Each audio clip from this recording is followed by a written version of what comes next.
اس tax رجیم کے تحت پاکستان میں سرمایہ کاری اپنا ایک انتہائی تیز رفتاری سے نہیں آ سکتی. 400 بلین کا گیپ ہے بٹوین ہمارے جو اہداف ہدف ہے اور جو ہم نے ابھی تک ریسیو کیا ہے. یہ ٹیکس سلیبز ہمیں کم کرنے ہوں گے. وہ انشاءاللہ وقت بہت جلد آئے گا کہ ہم tax slab across the board کریں گے. اس سے چوری کا انسینٹو بھی کم ہوگا. اس سے سرمایہ کار حوصلہ آگے بڑھائے گا, باہر سے اپنے سرمایہ لے کے پاکستان آئے گا and so on so forth.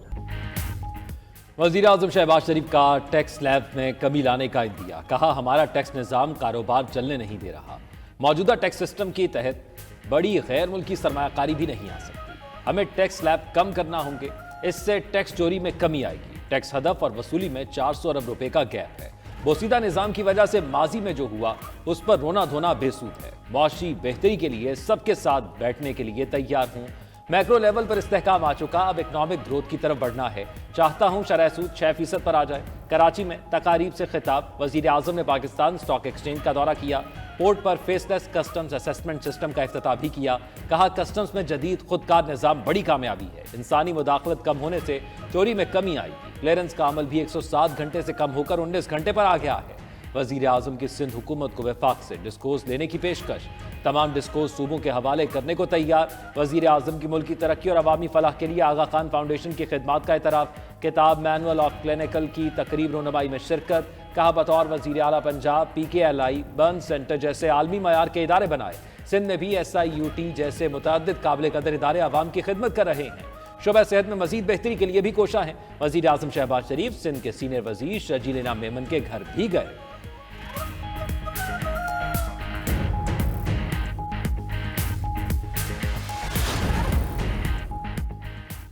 بانی پیٹا نے مذاکرات جاری رکھنے اور دونوں مطالبات تحریری طور پر حکومتی کمیٹی کو دینے کی اجازت دے دی.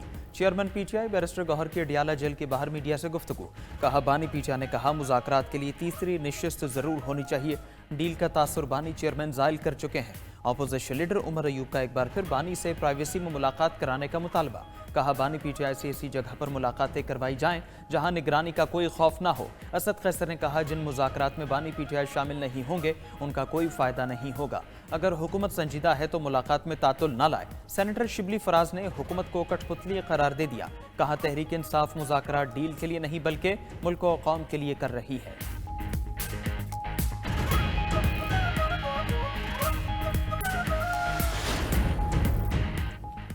عمر ایوب اور شیخ وقاص اکرم نے اسپیکر کو کوئی کال نہیں کی. اسپیکر آفس کا سردار ایاز صادق پر PTI کے الزامات پر رد عمل. ذرائع اسپیکر آفس کے مطابق شیر افضل مروت کا وائس میسج آیا تھا جس کا اسپیکر نے جواب دیا. شیر افضل مروت سے کہا گیا وہ رانا ثناءاللہ سے رابطہ کریں. اسپیکر کا کردار سے مذاکرات میں سہولت کاری کرنا ہے, بانی PTI سے ملاقات کروانا نہیں. شیر افضل مروت کی بانی سے ملاقات کی درخواست حکومت تک پہنچا دی گئی تھی.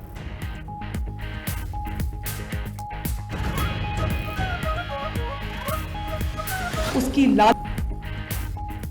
9 مئی والے ملزمان آرم فورسز سے تعلق نہیں رکھتے. کہا جاتا ہے پارلیمنٹ سپریم ہے. میرے خیال میں آئین سپریم ہے. سیولینز کے ٹرائل سے متعلق کیس میں جسٹس جمال بندوخیل کے ریمارکس. جسٹس مسرت ہلالی بولی سیولین کا ملٹری کورٹس میں ٹرائل APS جیسے مجرمان کے لیے تھا. کیا تمام سیولین کے ساتھ وہی برتاؤ کیا جا سکتا ہے جیسے APS سادے میں کیا گیا؟ جسٹس محمد علی مظہر نے پوچھا. ملٹری کورٹ سے متعلق بین الاقوامی پریکٹس کیا ہے؟ وزارت دفاع کے وکیل خواجہ حارث کا FB علی کیس کا حوالہ. کہا طے پا چکا سیولین کا بھی فوجی عدالت میں ٹرائل ہو سکتا ہے. جسٹس نعیم اختر نے کہا لگتا ہے آپ کی تیاری مکمل نہیں. 5 رکنی بینچ نے آرمی ایکٹ کی کچھ دفعات کالعدم کی. اگر ہم بھی کالعدم رکھیں تو پھر سیولین کا فوجی ٹرائل ہو نہیں سکتا. ادھر فوجی عدالتوں سے سزا یافتہ مجرمان کو سہولیات کی رپورٹ سپریم کورٹ میں جمع. پنجاب حکومت نے بتایا کہ جیل مینول کے مطابق مجرمان کو تمام سہولیات فراہم کی جا رہی ہیں. GHQ حملہ کیس کا اہم مرحلہ شروع. ATC نے بیان قلم بند کرنے کے لیے استغاثہ کی گواہ کو 13 جنوری کو طلب کر لیا. پروسیکیوشن کی درخواست پر کیس کا روزانہ ٹرائل کا فیصلہ. عدالت کی بانی PTI کے بیٹوں سے بات کرانے اور میڈیکل چیک اپ کی درخواست منظور کر لی. بانی PTI اور بشرا بی بی کے خلاف توشہ خانہ 2 کیس کی بھی سماعت. ایک اور گواہ طلعت محمود کا بیان ریکارڈ. مزید سماعت 10 جنوری تک ملتوی. ادھر ATC اسلام آباد نے بانی PTI کی نااہلی پر احتجاج کے کیس میں وزیر اعلیٰ KP علی امین گنڈا پور کو اشتہاری قرار دے دیا. سابق وفاقی وزیر عامر محمود کیانی کو اشتہاری قرار دینے کا عمل شروع، غیر حاضر ملزمان کے وارنٹ گرفتاری جاری۔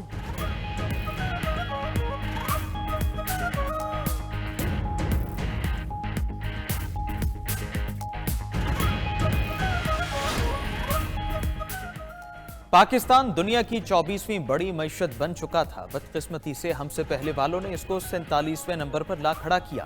نائب وزیر اعظم اسحاق ڈار کا کہنا ہے 2017 میں سیاسی عدم استحکام سے معیشت کا پہیہ رک گیا۔ اب ایک بار پھر بیرونی سرمایہ کاروں کا پاکستان پر اعتماد بڑھ رہا ہے، دن رات محنت کر کے ہم ترقی کریں گے۔ وزیر خزانہ محمد اورنگزیب نے کہا معاشی سمت میں ہمارا سفر درست اور طویل ہے، پائیدار ترقی کے لیے اداروں میں اصلاحات ناگزیر ہیں، حکومت کے اخراجات میں کمی کے لیے سنجیدہ اقدامات کر رہے ہیں۔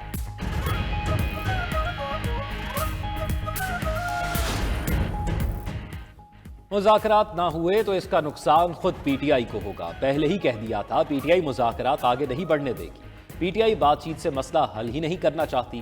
صوبائی وزیر سعید غنی کی کراچی میں میڈیا سے گفتگو، کہا اختلافات کا حل مذاکرات میں ہی ہے، خیبر پختونخوا حکومت کو لوگوں کی کوئی پرواہ نہیں۔ سینئر وزیر سندھ شجیل میمن کا کہنا ہے پیپلز پارٹی کو وفاق میں وزارتوں کی خواہش نہیں، ہمارے تحفظات عوامی مسائل حل نہ ہونے پر ہیں، پیپلز پارٹی چاہتی ہے وفاقی حکومت عوامی مسائل حل کرے۔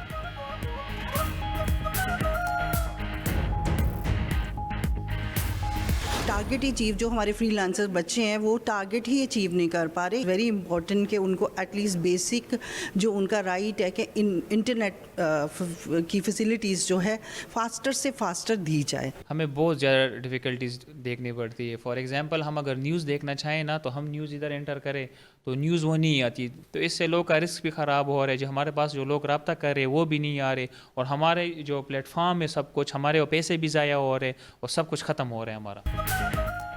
ملک میں انٹرنیٹ کی سست روی، صارفین کی پریشانی ختم نہ ہو سکی، فری لانسرز اور سافٹ ویئر ڈیولپرز کا گھنٹوں کا کام ہفتوں پر چلا گیا، طلباء کو پریشانی کا سامنا ہے۔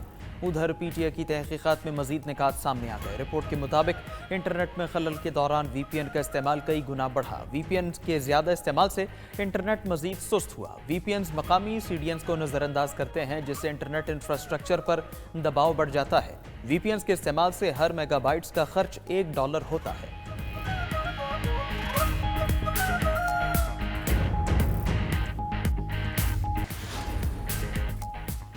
امریکی شہر لاس اینجلس کے مضافاتی جنگلات میں آتش زدگی تیز ہواؤں کے باعث آگ نے پورے ریجن کو لپیٹ میں لے لیا۔ 20 منٹ میں آگ 20 ایکڑ سے 200 ایکڑ تک پھیل چکی۔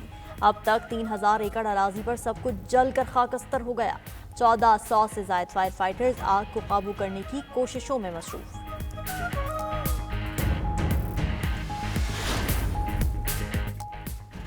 اسرائیلی فورسز نے غزہ کو راکھ اور ملبے کا ڈھیر بنا دیا۔ صہیونی فوج کی وحشیانہ بمباری سے مزید 40 فلسطینی شہید، 51 زخمی ہو گئے۔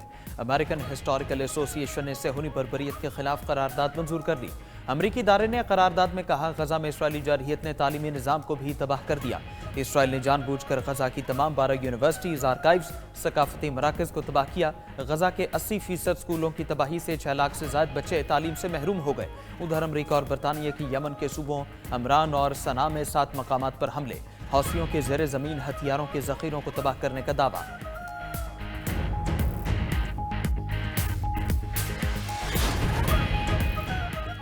نامنتخب امریکی صدر ٹرمپ کا کینیڈا کو امریکی ریاست بنانے کا خواب، کہتے ہیں کینیڈا کی سرحد ایک مصنوعی طور پر کھینچی گئی لکیر کے سوا کچھ نہیں، بہتر ہوگا کینیڈا خود مختاری ترک کر کے امریکہ میں شامل ہو جائے۔ خلیج میکسیکو خطرناک جگہ ہے، اس کا نام بدل کر خلیج امریکہ کر دیں گے۔ کینیڈین وزیر اعظم کا ٹرمپ کو کرارا جواب، جسٹن ٹروڈو نے کہا کینیڈا قیامت تک امریکہ کا حصہ نہیں بنے گا۔ ٹرمپ کی ڈنمارک کے علاقے گرین لینڈ پر قبضے کی دھمکی پر فرانس بھی برہم، کہا یورپی یونین اپنی خود مختار سرحدوں پر کسی ملک کو حملہ کرنے کی اجازت نہیں دے گا۔